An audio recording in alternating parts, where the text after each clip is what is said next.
who. And now would be a good time to like the video and to subscribe to my channel. So for over 30 years, Harry Houdini dazzled audiences with his different stunts and superhuman endurance. So what finally put him 6 feet under? The Hungarian-born escape artist jumped off bridges while handcuffed and wearing leg irons. He slithered out of sealed milk cans filled with water, and he devised a Chinese water torture cell in which he submerged and suspended upside down by his ankles. None of those did he. I guess he was able to get out and survive. So Houdini's heart-pounding getaways usually involve a healthy dose of trickery, and but they were also genuine risk. In 1915, Houdini nearly suffocated during a stunt in which he was shackled and buried under 6 feet of dirt. Houdini had made a career out of surviving the impossible, which only made the circumstances of his 1926 death all more mysterious. The 52-year-old performed before a packed audience in Detroit on October 24th, but was rushed to the hospital afterwards with an apparent case of appendicitis. He died just a week later on Halloween, leaving his legions of admirers bewildered. Okay, so an obituary in the New York Times expressed shock at the passing of the man who so often had seemed to thousands to be cheating the very jaws of death. And I want to talk about something else. So I've been to Detroit, and I don't remember anybody talking about Houdini there. And I think they should have had some of his cool, iconic stuff there. But I did see they had Houdini stuff in Las Vegas when I was in Vegas. So, I don't know why they don't have it set up in Detroit. So Houdini's final performance. The strange series of events that led to Houdini's demise had kicked off several weeks earlier on October 11th. 1926, while being shackled into his Chinese water torture cell during a performance in Albany, New York. So it says he was struck on the leg by a piece of faulty equipment. He hobbled his way through the rest of the show, but was later found to have sustained a fractured left ankle. Against doctors' orders, Houdini continued his torture and traveled to Montreal, where he gave a lecture at McGill University. Just a few days later, on October 22nd, he invited some McGill students to visit him in his dressing room at the Princess Theater. The magician's sore ankle was still bothering him, so he plopped down on a couch while the group chatted. At some point, a student named J. Gordon Whitehead arrived and asked Houdini if it was true that he could resist hard punches to his abdomen, a claim that the magician had supposedly made in public. According to witness Sam Smits, when Houdini said the rumors were true, Whitehead abruptly delivered 4 to 5 terribly, forcibly deliberate, well-directed blows to his stomach. Houdini was still reclined on the couch and had no time to prepare for the punches, which appeared to leave him in considerable pain. And now would be a good time to like the video and to subscribe to my channel. Do you like this new series? This is the Death series, and there will be more series to come and more episodes from the Death series as well. And do you like my prison series? And if you haven't checked out my prison series I created just for you, you can go ahead and check out my playlist. And there's also a love spell series that I think you will enjoy too checking out. Okay, so Houdini brushed off the incident at the time, but that same evening he began to complain of discomfort and stomach cramps. His condition only worsened the next day when he boarded an overnight train to Detroit for a new run of performances. The magician developed severe abdominal pain, cold sweats, and fatigue, and his temperature rose to 104 degrees. A doctor suspected appendicitis and instructed Houdini to go to a hospital, but the performer insisted on taking the stage for his opening night show at Garrick Theater. Isn't that really funny? He still wanted to work even though he wasn't doing so well.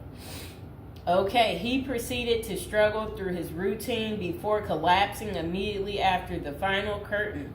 The show would be Houdini's last. The same night, he was taken to a Detroit hospital and prepared for surgery.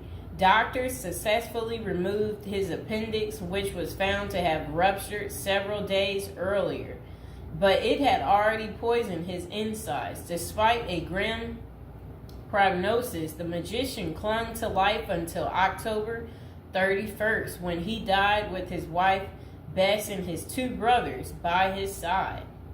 The official cause of Houdini's death was listed as peritonitis caused by a ruptured appendix. At the time, the magician's doctors firmly believed that the illness was the result of so I guess some guy had given him something backstage during an encounter in Montreal. Okay, so such cases of traumatic appendicitis are extraordinarily rare. One study found only a couple dozen instances over a nearly 20-year period, but in 1926 the diagnosis was widely accepted.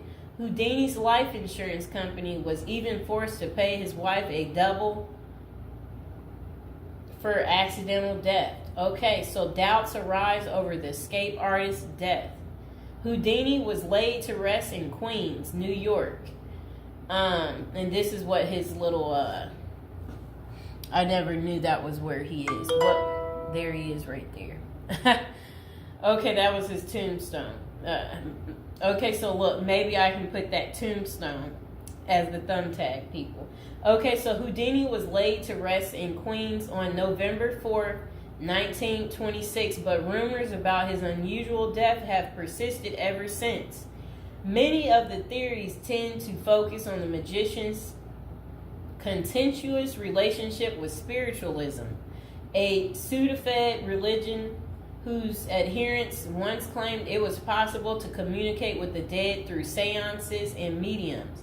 Houdini, a born skeptic, had spent much of the 1920s on a mission to debunk the spiritualist claims and expose its top psychics as frauds. The Crusades earned him several $1 million worth of lawsuits and more than a few enemies, but at the time of his demise, he showed no signs of letting up. Just a few months earlier, he had testified in front of Congress in support of a bill to outlaw fortune-telling in Washington, D.C. Could Houdini's meddling have gotten him killed? In the 2006 biography, The Secret Life of Houdini, authors William Kalash and Larry Sloman contend that the magician's death may have been a carefully planned assassination by members of the spiritualist community. If one were to suspect Houdini a victim of foul play, they write, then the section of organization crime that was composed of fraudulent spirit mediums must be considered likely suspect. Okay, so Kalash and Sloman argue that the spiritualists had a history of poisoning their enemies, and they note that no autopsy was ever performed to confirm Houdini's death. I wonder why. So his death was actually caused by appendicitis. If someone were hell-bent on poisoning Houdini, it wouldn't have been very difficult, they concluded. Considerable debate has also focused on J. Gordon Whitehead, the McGill student who supposedly delivered the potentially fatal gut punches to Houdini's Montreal dressing room. In the 2005 book, The Man Who Killed Houdini, author Don Bell floated a theory that Whitehead may have been in league with the spiritualists, some of who had previously threatened to harm Houdini or have him beaten up. Bell concluded that there was not enough evidence to connect Whitehead to any kind of criminal plot, but others have argued that he was an enemy agent who stalked Houdini during the magician's time in Montreal. Okay, so was Houdini murdered? The true cause of Houdini's demise may never be known for sure, but the majority of scholars tend to dismiss the murder theories as mere speculation. For them, the more pressing question is whether Houdini's ruptured appendix had any connection to the stomach blows he received a few days earlier. Don't forget to like the video, and if you're new to the channel, go ahead and hit that subscribe button.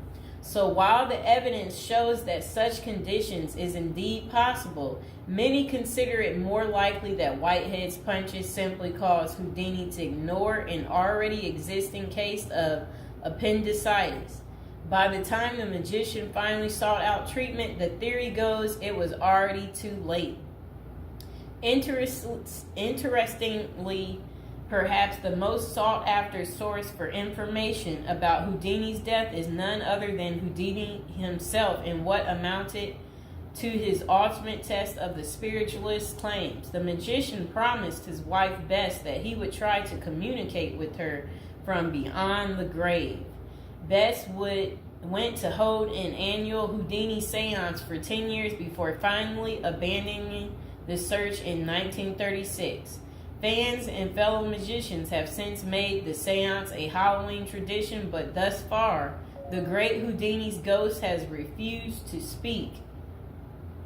I wonder why. So I hope you guys enjoyed hearing about